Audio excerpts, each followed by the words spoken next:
இந்த பதிவில் வந்து நம்ம ஒரு முக்கியமான ஒரு பர்சனாலிட்டி ட்ரைட் பற்றி தான் பார்க்க போகிறோம். அதாவது ஒரு டாக்ஸிக்கான ஒரு பர்சனாலிட்டி ட்ரைட் அப்படின்னு சொல்லலாம். அதாவது விக்டிம் மென்டாலிட்டி. ஸோ இந்த விக்டிம் மென்டாலிட்டி அப்படிங்கிறத பற்றி இன்றைக்கி நிறைய பதிவுகள் வந்து நீங்கள் வந்து பார்த்துருக்கலாம். ஸோ நிறைய பேர் வந்து இது நார்சிசமோட ஒரு ட்ரைட் அப்படின்ற மாதிரி கூட நிறைய பேர் கேள்விப்பட்டிருக்கலாம். பட் இது அந்த மாதிரி ஒரு பர்சனாலிட்டி ட்ரைட்னு சொல்ல வரல. இது மாதிரியான ஒரு குணாதிசயம் அப்படிங்கிறது வந்து ஒரு பர்சனாலிட்டி ட்ரைட்டாக ஒரு சிலர்கிட்ட வந்து காணப்படுது. இந்த மாதிரியான ஒரு விஷயம் வந்து அவங்களையும் அழித்து அவங்க சுற்றி இருக்கிறவங்களையும் வந்து ரொம்ப மிகப்பெரிய அழிவுக்கு கொண்டு போகும். அப்படிங்கிறதுனால ஃபஸ்ட்டு இந்த மாதிரி ஒரு மென்டாலிட்டி இருக்கவங்களுக்கு வந்து நம்மளுக்கு இந்த மாதிரி ஒரு ப்ராப்ளம் இருக்குது அப்படிங்கிறத வந்து உணர்த்துவதற்கான ஒரு பதிவு தான். அது மட்டும் இல்லாமல் கூட இருக்கிறவங்களுக்கு, அது கணவனாக இருக்கட்டும் இல்லைனா பேரண்ட்ஸாக இருக்கட்டும், ஸோ அவங்களுக்கு வந்து இந்த மாதிரியான நபர்கிட்ட இந்த மாதிரியான சைன்ஸ் இருக்கே, விக்டிம் மென்டாலிட்டி இருக்குமோ அப்படிங்கிற மாதிரியான ஒரு கிளாரிட்டி கொடுக்கறதுக்கான பதிவு தான் இது. ஸோ பேர்லேயே நீங்கள் கேள்விப்பட்டிருப்பீங்க. நான் ஏற்கனவே சுய பச்சாதாபம் பற்றி நிறையா பதிவுகள் கொடுத்துருக்கேன். ஸோ அதோட லிங்க்ஸ் கொடுக்குறேன் டிஸ்கிரிப்ஷனில். ஸோ அதை தவிர வந்து விக்டிம் மென்டாலிட்டி அப்படின்னா என்ன, இந்த பேரை பார்த்தாலே தெரியுங்க. ஸோ வந்து அவங்களுக்கு தான் உலகத்தில் இருக்க எல்லா பிரச்சனையும் இருக்குது அப்படின்னு ஒரு இது வேல்யூவிங் இன் செல்ஃப் பிட்டியில் எப்போவுமே இருப்பாங்க. ஸோ எல்லாரும் என்ன தான் காயப்படுத்துகிறாங்க, ரொம்ப ஓவர் சென்சிட்டிவ் டு கிரிட்டிசிசம் இருக்கும். யாராவது ஒருத்தவங்க குறைய சொல்லிட்டா தாங்கவே முடியாது. ஸோ எனக்கு தான் உலகத்தில் இருக்க அத்தனை பிரச்சனையும் ஒய் மீ அப்படிங்கிற கேள்வி அடிக்கடி இவங்களுக்கு வரும். ஏன் கடவுள் என்ன மட்டும் சூஸ் பண்ணி இந்த மாதிரி வதச்சி எடுக்கிறாரு அப்படின்னு அந்த சுய பச்சாதாபம் அப்படிங்கிற ஒரு விஷயத்திலே சுழல்லே சுற்றிக்கிட்டே இருப்பாங்க அவங்க.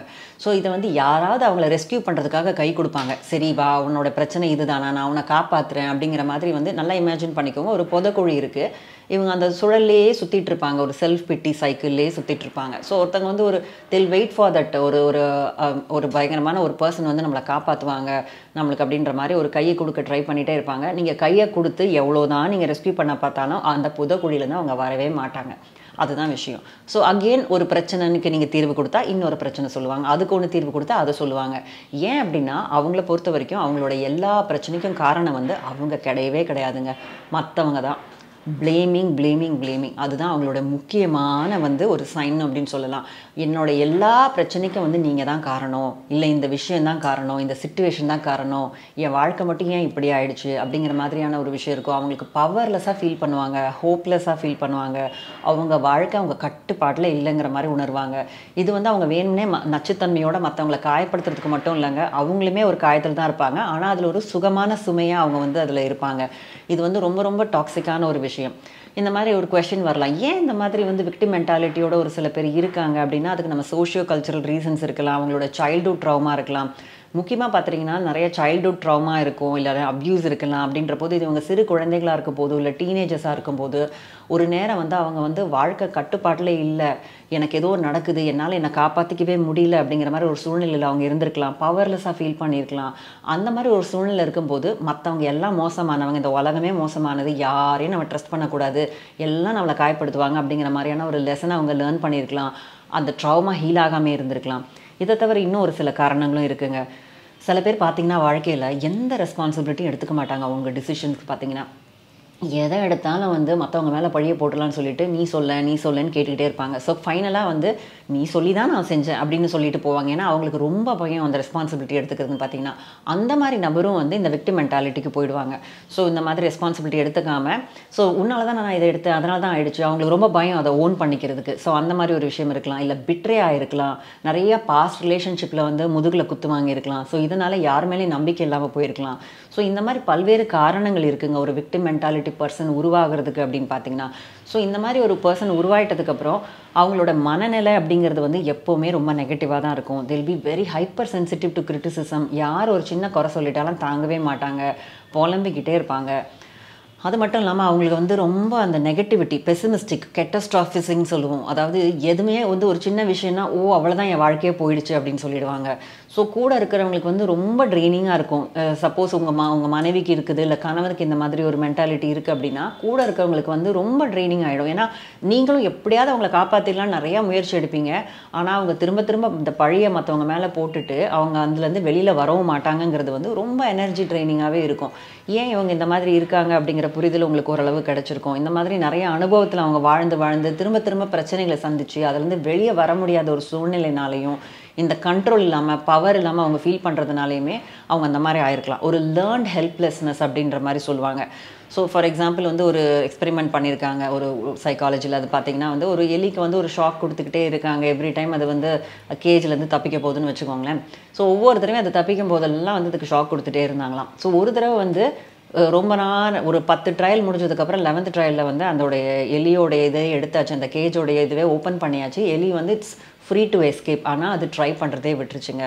ஏன்னா நான் இந்த உலகத்தில் வந்து எந்த கட்டுப்பாடில் நான் என்ன செஞ்சாலும் ஒன்றும் ஆக போகிறதில்ல அப்படிங்கிற அந்த லேர்ன்ட் ஹெல்ப்லெஸ்னஸை தான் அந்த எலி அன்றைக்கி கற்றுக்குச்சு. அதே மாதிரி தான் ஹியூமன் பீயிங்ஸ் நம்மளும் வந்து சில நேரங்களில் நான் என்ன செஞ்சாலும் என் நிலைமை மாறாது, என் வாழ்க்கை என் கட்டுப்பாட்டில் இல்லை, ஏன்னா இவங்களாம் தானே என் கொடியை கெடுக்கிறாங்க அப்படிங்கிற மாதிரியான ஒரு உணர்வை ரொம்ப ஸ்ட்ராங்காக எடுக்கும்போது கண்டிப்பாக உங்களால் உங்கள் பிரச்சனையிலேருந்து வெளியிலே வர முடியாது. சரி இதுக்கு தீர்வே இல்லையா, இதுதான் பர்மனெண்ட்டா அப்படின்னா கண்டிப்பாக கிடையாதுங்க. கண்டிப்பாக சைக்கோதெரப்பி, கவுன்சிலிங், அது மட்டும் இல்லாமல் ஒரு சில டிப்ஸுமே உங்களை வந்து உதவும் இதுலேருந்து வெளியில் வர்றதுக்கு. If not it's too long you're stuck in that place. ஏன்னா ரொம்ப நாள் புதக்குழியில் இருந்துட்டா இதுவே ஒரு ஹேபிச்சுவல் ரொட்டீனாக உங்களுக்கு நியூரல் நெட்வொர்க் ஆகி திரும்ப திரும்ப நம்ம இதே தான் செஞ்சிட்ருப்போம்.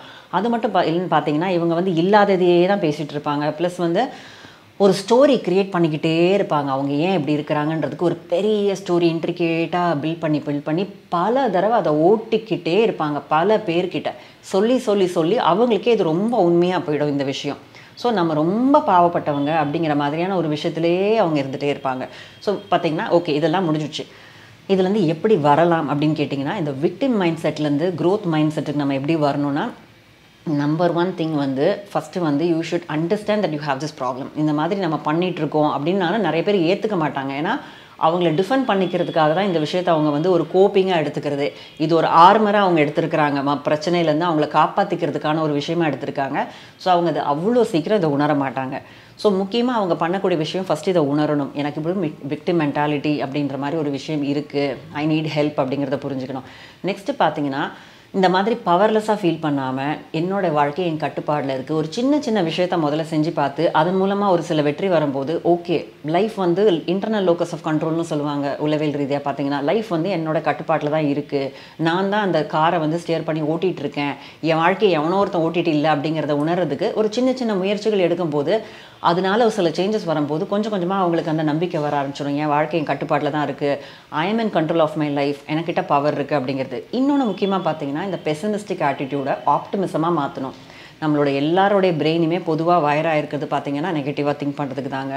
ஆனால் இந்த மாதிரியான பர்சன்ஸ்க்கு வந்து நெகட்டிவிட்டியே தான் முக்கியமான கருவாக இருக்கும். ஆனால் அதை வந்து we have to retrain your brain to think positively. Optimism, positive affirmation, இதன் மூலமாக உங்களுக்கும் நல்லது நடக்கும் அப்படிங்கிற மாதிரியான ஒரு நிறைய பாசிட்டிவ் அஃபர்மேஷன் இருக்குது. ஆப்டிமிஸ்டிக் திங்கிங்கை வந்து ப்ராக்டிஸ் பண்ணுறது ரொம்ப முக்கியம். இன்னொரு முக்கியமான டிப்ஸ் இவங்களுக்கு பார்த்தீங்கன்னா அந்த ஸ்டோரி சொல்கிறாங்க இல்லையா, ஒரு லைஃப் ஸ்கிரிப்ட்னு சொல்லுவோம். அந்த லைஃப் ஸ்கிரிப்ட்னு சொல்லிட்டு நரேட்டிவ் ரீஸ்கிரிப்டிங் தெரப்பின்லாம் இருக்குது. ஸோ அதில் வந்து இப்படி தான் ஒரு கதை, இந்த கதையில் வந்து இவன் தான் சஃபர் பண்ணணும்னு அவங்களா ஒரு பிளாட் போட்டு வச்சுருப்பாங்க. அந்த பிளாட்டை ரீரைட் பண்ணணும், இது எம்பவரிங் ஸ்டோரியாக மாற்றணும். இப்படி ஒரு கஷ்டப்பட்டா ஆனால் அதுலேருந்து வாழ்ந்தான் அப்படிங்கிற மாதிரியான ஒரு ரீரைட் பண்ணி உங்கள் மூளைக்கு அதை திரும்ப பதிவிடுற மாதிரியான ஒரு விஷயத்தை நீங்கள் கொடுக்கணும். அது மட்டும் இல்லாமல் நம்பிக்கையை வளர்த்துக்கணும். முக்கியமான இன்னொரு டிப் வந்து பார்த்தீங்கன்னா கிராட்டிடியூட். இவங்களுக்கு வந்து எதுலேயுமே திருப்தி வராது. எதை சொன்னாலும் நான் நல்லா இல்லை, கூட இருக்கவங்களாம் ரொம்ப கஷ்டப்பட்டுருவாங்க. ஸோ நான் நல்லாவே இல்லை அப்படின்னு சொல்லும்போது கிரேட்ஃபுல்னஸ், கிராட்டிடியூட் டைரி அப்படிங்கிற ஒரு விஷயம் வந்து தான் நமக்கெல்லாம் என்னெல்லாம் பிளெஸிங் இருக்குது அப்படிங்கிறத வந்து கொஞ்சம் பார்க்க வைக்கும். ஸோ அதை வந்து உடனடியாக பார்த்தீங்கன்னா எனக்குலாம் ஒன்றும் அப்படிலாம் நல்லது நடக்கலைங்கன்றுவாங்க. அதனால் அவங்கள வந்து கட்டாயமாக நீங்கள் ஜேர்னல் மெயின்டைன் பண்ணுங்கள், கிராட்டிடியூட் ஜேர்னல். ஒரு நாளைக்கு உங்களுக்கு என்னெல்லாம் நல்லது நடந்ததுன்றதை எழுதி வைங்க. உங்களுக்கு இதெல்லாம் இருக்குது அதெல்லாம் இருக்குது அப்படிங்கிற மாதிரி ஒரு எழுதி வச்சு ஒரு 30 நாள் நம்ம எழுதி வச்சோன்னா கொஞ்சம் கொஞ்சமாக அந்த மனசு வந்து பாசிட்டிவ் ஆகும். ஏன்னா நம்ம பிறக்கும் போது இந்த விக்டிம் மென்டாலிட்டியோட யாரும் பிறக்கிறது இல்லைங்க. இந்த லைஃபோட எக்ஸ்பீரியன்ஸ்னால ஒரு சில பேர் இதை வந்து ஒரு கோப்பிங் டெக்னிக்காக நம்மளுக்கு இதை வந்து நம்மளுடைய கஷ்டமான உணர்வுகள், அந்த டிசப்பாயின்மெண்ட், அந்த கோவம், அந்த அவங்களோட ஏமாற்றப்பட்ட விஷயம், இதுக்கெல்லாம் ஒரு ஒரு ஷீல்டாக அவங்க யூஸ் பண்ணிட்டு இருக்காங்க. அந்த ஷீல்டை எடுத்துட்டு நேராக அந்த உணர்வுகளை சந்திக்க வேண்டிய நேரம், அந்த ட்ரௌமாவை ஹீல் பண்ண வேண்டிய நேரம் அப்படிங்கிறத உணர்ந்து இந்த மாதிரியான டிப்ஸ் எல்லாம் நீங்கள் ஃபாலோ பண்ணிவிட்டு அதையும் முடியலன்னா கண்டிப்பாக நீங்கள் தெரப்பி எடுத்துக்கிட்டிங்கன்னா இந்த மாதிரியான விக்டிம் மென்டாலிட்டிலேருந்து வெளியில் வந்து உலகம் பெருசு, உலகத்தை நம்ம என்ஜாய் பண்ணணும், நிறைய விஷயத்தை நம்மளால் சாதிக்க முடியும், யாராவது ஒருத்தர் வருவான் நம்மளை காப்பாற்றுவான்னு வெயிட் பண்ணிட்டு இல்லாமல் நானே எனக்கு உதவி, நானே வந்து என்னை வந்து இந்த பிரச்சனையிலேருந்து வெளியில் வருவேன் அப்படிங்கிற வந்து ரெஸ்கியூவரை தேடிட்டு இருக்காம நீங்கள் தாங்க உங்களுக்கு ரெஸ்கியூவர், நீங்கள் தான் உங்களை இந்த பள்ளத்துலேருந்து வெளியில் கொண்டு வரதுக்கான அத்தனை ரிசோர்ஸ் உங்ககிட்ட இருக்குது அப்படிங்கிறத உணர்ந்து வெளியில் வரதை தயவு செஞ்சு பாருங்கள். இதுவே ஒரு ஸ்டோரியாக கொண்டு போய் பில்ட் பண்ணாமல் லைஃபே ரூயின் பண்ணிக்காமல் இந்த பதிவு மூலமாக தயவு செஞ்சு இந்த விக்டிம் மென்டாலிட்டியில் வெளியில் வந்து உங்களுக்கு மட்டும் மன அமைதி கொடுக்காம உங்கள் கூட இருக்கிற உறவினர்களுக்கும் வந்து உறவுகளுக்கும் நண்பர்களுக்கும் வந்து ஒரு மன அமைதி கொடுக்கறதுக்காகவாது இந்த முயற்சியை கண்டிப்பாக எடுக்கணும்னு நான் கேட்டுக்கிறேன். ஸோ இந்த பதிவில் வந்து நம்ம விக்டிம் மென்டாலிட்டி பற்றி பார்த்தோம். ஸோ இன்னொரு இன்ட்ரெஸ்டிங்கான பதிவில் உங்களை நான் சந்திக்கிறேன். நன்றி, வணக்கம்.